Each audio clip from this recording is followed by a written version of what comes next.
Yes, C V M Vanimel, love ജിഹാദിൻ്റെ Changur model, നമ്മൾ അങ്ങനെയാണ് ഈ ഡിബേറ്റിന് തലക്കെട്ട് നൽകിയിരിക്കുന്നത്. ഈ ചാങ്ങൂർ മോഡലിൽ അത്ഭുതം തോന്നുന്നുണ്ടോ? നേരത്തെ ഇവിടെ പരാമർശിക്കപ്പെട്ടതുപോലെ ഇതൊറ്റപ്പെട്ട സംഭവമല്ല. നമ്മുടെ ഈ കൊച്ചു കേരളത്തിലും ഇത് ഒളിഞ്ഞും തെളിഞ്ഞും നടക്കുന്നുണ്ട്. അതുകൊണ്ട് തന്നെയാണ് സത്യസരണിയുടെ പ്രവർത്തനം ഇവിടെ ചൂണ്ടിക്കാണിച്ചത്. സത്യസരണിയെ അടച്ചുപൂട്ടിയെങ്കിലും ഇപ്പോഴും രഹസ്യമായി, മാത്രമല്ല രഹസ്യമായിട്ടല്ല, പരസ്യമായിട്ട് പോലും ആ ബോർഡ് വെച്ച് അവർ പണപ്പിരിവ് നടത്തുന്നുണ്ട് സത്യസരണിയുടെ പ്രവർത്തനം മുന്നോട്ട് കൊണ്ടുപോകാൻ. ഇത് നമ്മുടെ നാടിന് ഭൂഷണമാണ്. പ്രത്യേകിച്ച് ഇങ്ങനെ വ്യാപകമായ രീതിയിൽ നിർബന്ധിത മതപരിവർത്തനം നടത്തുക, അതിന് വിദേശ ഫണ്ട് സ്വീകരിക്കുക. ഇത് മലയാളത്തിലെ മറ്റ് മാധ്യമങ്ങളൊന്നും റിപ്പോർട്ട് ചെയ്തിട്ടില്ല. ഉത്തരേന്ത്യൻ മാധ്യമങ്ങൾ റിപ്പോർട്ട് ചെയ്തിട്ടുണ്ട്. ചില ഇംഗ്ലീഷ് ദിനപത്രങ്ങളിലൊക്കെ ഈ വാർത്ത വന്നിട്ടുണ്ട്. ഇതിനെ ഭീതിയോടെയല്ലേ നോക്കിക്കാണേണ്ടത് Shri C V M Vanimel? ആദ്യമായിട്ടേ എന്നോട് നേരത്തെ എന്റെ സഹപ്രവർത്തകർ ചോദിക്കണ്ടായി, ജനം ടി വിയിൽ കുറച്ചായിട്ട് കാണണമല്ലോ, നിങ്ങള് എനിക്ക് പറയാൻ സമയം തരണം. ഏകപക്ഷീയമായി നിലപാടെടുക്കുകയും നിങ്ങൾക്കുള്ളത് പറയുകയും എന്നെ പറയാൻ അനുവദിക്കാതിരിക്കുകയും ചെയ്യുന്ന പ്രവണത പാടില്ല എന്ന് വിനയത്തോടു കൂടി ആദ്യം ആവശ്യപ്പെടട്ടെ. ആദ്യമായി ഞാൻ ശ്രീകാന്തിനെ അഭിനന്ദിക്കുകയാണ്. ഞാൻ ഇത് കള്ളത്തരത്തിന്റെ കൊടും ക്രൂരതയുടെ, അതിലപ്പുറം പറഞ്ഞാൽ തെമ്മാടിത്തത്തിന്റെ രാക്ഷസീയ നിലവാരമാണ് ഇവിടെ റിപ്പോർട്ട് ചെയ്തിരിക്കുന്നത്. ഇതിനെ ഇസ്ലാമുമായി കൂട്ടിക്കെട്ടിയിട്ട് ഇവിടെയും ഇസ്ലാമിനെ ആക്രമിക്കാം എന്ന രൂപത്തിലുള്ള ചില ശ്രമങ്ങൾ നടക്കുന്നുണ്ട്. അവിടെയാണ് എനിക്ക് പറയാനുള്ളത്. ഇവിടെ എനിക്ക് മുമ്പ് സംസാരിച്ച എന്റെ മാന്യ സുഹൃത്ത് പറഞ്ഞ അപകടകരമായ ഒരു പ്രസ്താവന, ഇത് മതവിശ്വാസത്തിന്റെ ഭാഗമാണെന്ന് പറഞ്ഞു. ഇത് മതവിശ്വാസത്തിന്റെ ഭാഗമാണെന്ന് പറയാൻ കഴിയില്ലെന്ന് മാത്രമല്ല, ഈ ബാബയുടെ ഈ രാഷ്ട്രീയ കേന്ദ്രം ഇസ്ലാമുമായി ഒരു ബന്ധവുമില്ല.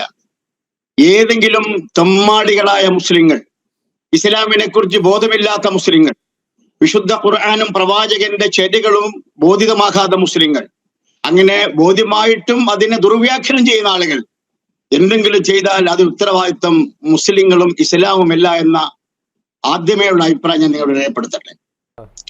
എന്നാൽ അദ്ദേഹം നേരത്തെ മുമ്പ് സംസാരിച്ചിട്ട് സുഹൃത്ത് പറഞ്ഞു, ഇത് സ്വർഗത്തിലേക്കുള്ള വഴിയാണ്. എന്ത് അബദ്ധമാണ് പറഞ്ഞത്. ഇസ്ലാമിനെ കുറിച്ച് 1% വിവരമുണ്ടായിരുന്നുവെങ്കിൽ ഈ പ്രസ്ഥാനം അദ്ദേഹം നടത്തില്ല. ഒന്ന്, ഇത്തരം പൗരോഹിത്യത്തിനെതിരെ, ഇത്തരം മതപരമായ ചടങ്ങുകൾ എന്ന് പറഞ്ഞ് ഇസ്ലാമിനെ അപമാനിക്കുന്ന, അവഹേളിക്കുന്ന ദുഷ്പ്രവണതകളെ ഇസ്ലാം നിരോധിക്കുകയാണ്, ഇസ്ലാം നിഷേധിക്കുകയാണ്. ഇത് നേരത്തെ ഇത്തരം എവിടെയാണെങ്കിലും ഇതൊക്കെ തച്ചുടക്കപ്പെടേണ്ടതാണ്.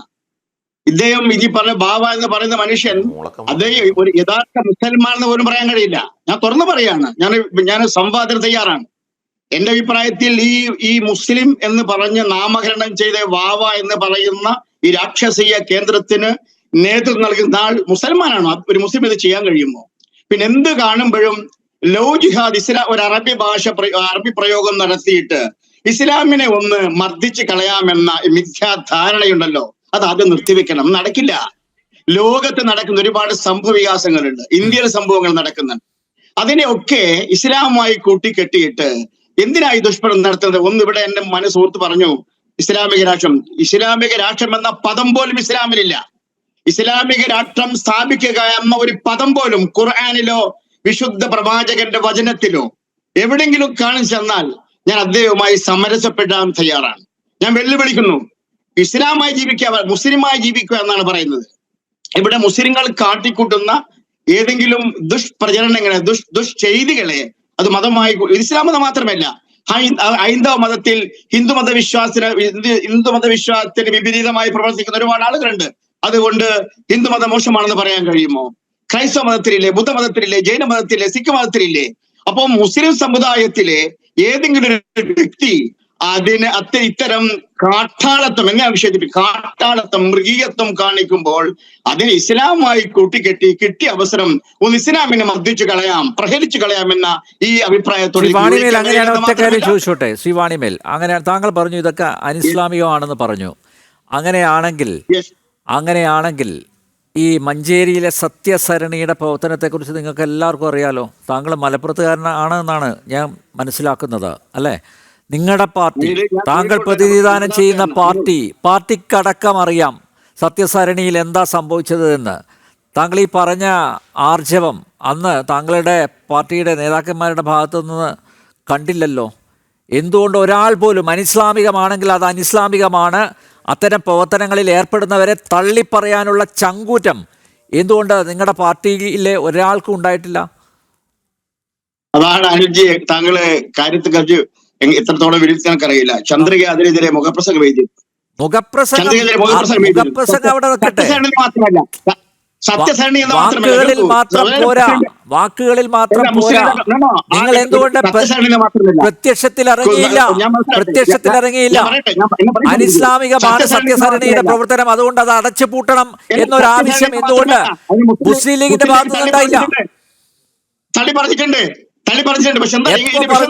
ഒരു സ്റ്റേറ്റ്മെന്റ് കാണിച്ചു തരാമോ? ഇന്ത്യ രാജ്യത്തിന്റെ മതസൗഹാർദ്ദം തകർക്കുന്ന, മതേതരത്വം തകർക്കുന്ന, ഇസ്ലാമിനെ മോശമായി അവതരിപ്പിക്കുന്ന എല്ലാ പ്രവണതകളെയും ലീഗ് തള്ളി പറഞ്ഞിട്ടുണ്ട്, ചന്ദ്രിക തള്ളി പറഞ്ഞിട്ടുണ്ട്, മുസ്ലിം മതപണ്ഡിതന്മാർ തള്ളി പറഞ്ഞിട്ടുണ്ട്. ഏതെങ്കിലും ഒരു നേതാവിന്റെ, അത് പ്രാദേശിക നേതാവട്ടെ, ഏതെങ്കിലും ഒരു നേതാവിന്റെ ഒരു സ്റ്റേറ്റ്മെന്റ് താങ്കൾ ചൂണ്ടിക്കാണിക്കുകയാണെങ്കിൽ താങ്കളെ ഞാൻ അംഗീകരിക്കും. ഒരു സ്റ്റേറ്റ്മെന്റ് സത്യസരണിക്കെതിരെ ഒരു വാക്ക് ആരെങ്കിലും പറഞ്ഞിട്ടുണ്ടെങ്കിൽ അതൊന്ന് കാണിക്കൂ. ഞാനിപ്പോൾ ആ രേഖ എന്തുകൊണ്ട് നടക്കില്ലല്ലോ, ഞാൻ പറയാൻ സമ്മതിക്കുള്ളൂ. ആദ്യം നമ്മുടെ വിഷയത്തിലേക്ക് ആദ്യം പറഞ്ഞിലേക്ക് വരാം. ഒന്ന് പറയാനുള്ളത്, ആദ്യമായിട്ടൊന്ന് പറയാനുള്ളത് വളരെ വിനയത്തോടെ പറയാണ്, നിങ്ങൾ ഇസ്ലാം എന്ന് പറയുന്ന ഈ പ്രത്യയ ശാസ്ത്രത്തെ, ഏതാണ് ആ പ്രത്യയ ശാസ്ത്രം? മനുഷ്യനെ ഇരുട്ടിൽ നിന്നും വെളിച്ചത്തിലേക്ക് കൊണ്ടുപോയി ഈ പ്രത്യയ ശാസ്ത്രം, മനുഷ്യനെ മനുഷ്യനാക്കി മാറ്റുന്ന ഈ പ്രത്യയ ശാസ്ത്രം, എങ്ങനെ ഭരിക്കണം, എങ്ങനെ ചിന്തിക്കണം, എങ്ങനെ ഭക്ഷണം കഴിക്കണം, എങ്ങനെ എല്ലാം പഠിപ്പിക്കുന്ന ഒരു പ്രത്യയശാസ്ത്രം. ഈ പ്രത്യയശാസ്ത്രത്തെ ഏതെങ്കിലും മുസ്ലിം നാമധാരി ചെയ്യുന്ന പ്രവർത്തനങ്ങളോട് കൂട്ടിക്കെട്ടി ഇസ്ലാമിനെ അവമാനിക്കാൻ ശ്രമിച്ചാൽ നടക്കുന്ന കാര്യമല്ല.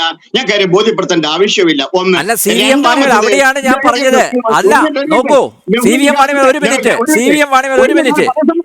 ഒരു minute C V M Vanimel, അവിടെയാണ് ഞാൻ പറയുന്നത്. അതായത് നിങ്ങളുടെ കൂട്ടത്തിലുള്ളവർ തന്നെ ഇത്തരം പ്രവർത്തനങ്ങളിൽ ഏർപ്പെടുന്നു.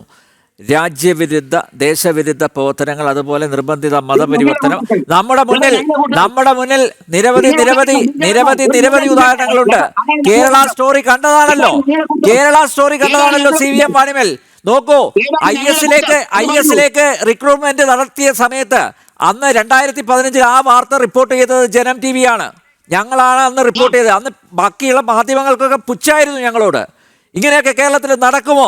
നിങ്ങളെ ഇങ്ങനെ വ്യാജ വാർത്തകൾ ചമച്ച് അത് സംപ്രേഷണം ചെയ്യുകയാണ് എന്ന് പല കോണുകളിൽ നിന്ന് ആരോപണം ഉയർന്നിരുന്നു. എന്തായി? ഒരു വർഷം കഴിഞ്ഞപ്പോൾ അതൊരു യാഥാർത്ഥ്യമായി. അതെല്ലാ മാധ്യമങ്ങൾക്ക് റിപ്പോർട്ട് ചെയ്യേണ്ടി വന്നു. അന്നും ശ്രീ വാണിമേൽ, ഞാൻ വീണ്ടും താങ്കളെ വെല്ലുവിളിക്കുകയാണ്, അന്നും താങ്കളുടേതടക്കം ഒരു പ്രസ്ഥാനത്തിൻ്റെ നേതാക്കന്മാർ ആരും ഈ ദേശവിരുദ്ധ പ്രവർത്തനത്തെ തള്ളിപ്പറഞ്ഞിട്ടില്ല. നിങ്ങൾക്കത് അനിസ്ലാമികമാണെങ്കിൽ നിങ്ങളുടെ മത നേതാക്കന്മാർ രംഗത്തിറങ്ങണം, രാഷ്ട്രീയ നേതാക്കന്മാർ രംഗത്തിറങ്ങണം, ഇത്തരക്കാരെ തള്ളിപ്പറയാനുള്ള ആർജവം കാണിക്കണം. അത് കാണിച്ചിട്ടുണ്ടെങ്കിൽ അംഗീകരിക്കും. അതാണ് വേണ്ടത്. അങ്ങനെ ഒരു ഇടപെടൽ ഉണ്ടാവുന്നില്ല എന്നുള്ളത് ദയനീയമാണ്. സി വി എം വാണിമേൽ, പറയാൻ സമ്മതിക്കോ? ഏതൊക്കെ ഘട്ടങ്ങളിൽ ദേശവിരുദ്ധ പ്രവർത്തനങ്ങൾ ഉണ്ടായിട്ടുണ്ടോ, ആ പ്രവർത്തനങ്ങൾ നടന്ന സമയത്തൊക്കെ മുസ്ലിം ലീഗിന്റെ അഖിലേന്ത്യാ കമ്മിറ്റിയും സംസ്ഥാന കമ്മിറ്റിയും കേരളത്തിലെ മുസ്ലിം പണ്ഡിതന്മാരും പ്രതിഷേധിച്ചിട്ടുണ്ട്, തെരുവിലിറങ്ങിയിട്ടുണ്ട്, കേസ് കൊടുത്തിട്ടുണ്ട്. പക്ഷെ അതിന്റെ കണക്കുകൾ ഇപ്പോൾ വിവരിക്കാൻ കഴിയില്ല. ഒന്നുകൂടി പറയാം, നിങ്ങളോട് കേൾക്കാൻ വേണ്ടി പറയാണ്. ഞങ്ങളിൽപ്പെട്ട ആര്? ഞങ്ങളിൽപ്പെട്ട ഒന്ന് മുസ്ലിം ലീഗിനെ സംബന്ധിച്ചിടത്തോളം നിങ്ങൾക്ക് എടുത്ത് പരിശോധിച്ചാൽ 1% പോലും ദേശവിരുദ്ധ പ്രവർത്തനം നടത്തിയാൽ കാണിക്കാൻ കഴിയില്ല. അതുകൊണ്ട് നിങ്ങൾ നെഞ്ചുവരുത്തി വർത്താനം പറയുന്നത്. എന്തിനാ നിങ്ങൾ ഇങ്ങനെ ശബ്ദമുണ്ട്? എന്തിനാ നിങ്ങൾ വെല്ലുവിളിക്കുന്നത്? ഞാൻ വെല്ലുവിളിക്കാൻ സ്വീകരിക്കാൻ തയ്യാറാണ്. നിങ്ങൾ മറ്റൊരു ദിവസം വെക്കൂ, ഞാൻ വെല്ലുവിളി സ്വീകരിക്കാൻ തയ്യാറാണ്.